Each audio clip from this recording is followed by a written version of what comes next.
The woman discovers that her car door is blocked by a vehicle parked beside her, so she decides to squeeze in by force. At that moment, a man gets out of his car and asks if she needs help, but strangely enough, despite the clear and sunny weather, he is holding an umbrella in his hand. While talking, he quietly moves closer to Ellie, who is trapped between the cars, and the moment he gets the chance, he immediately knocks her unconscious with a stun device. He then places her on the ground and ties up Ellie's hands and feet to prevent her from escaping. When Ellie wakes up, she has already been taken away in the back seat of a moving car. No matter how hard she struggles, it is useless. Ellie tries to use her watch to call the police, but unfortunately, there is no signal at all in the mountains. Ellie has no idea why the man kidnapped her, but at this moment, she has only one thought: to find a way to escape as soon as possible. Fortunately, she had slipped a knife into her pocket before leaving the house, and she carefully takes it out. She waits for the right moment, forcefully cuts through the zip ties, and suddenly lunges forward. The moving car swerves violently from side to side as Ellie inside stabs the man wildly with the knife, eventually causing the car to crash into a large tree.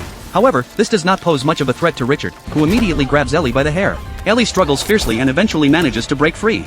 Seeing Richard lying on the ground and not yet fully recovered, Ellie seizes the opportunity to get up and uses the knife to cut the zip ties on her legs. Before Richard can react, Ellie successfully cuts through the restraints. But just as she turns around to escape, Richard suddenly appears from behind the car. Ellie raises the knife in front of her to intimidate him, but Richard does not rush at all and simply glances at his watch. It turns out that he had already injected Ellie with a paralytic drug, and she will soon lose her ability to move. If nothing unexpected happens, Ellie will begin to feel discomfort after 1 minute. After 10 minutes, her hands and feet will start to feel numb, and her limbs will become weak.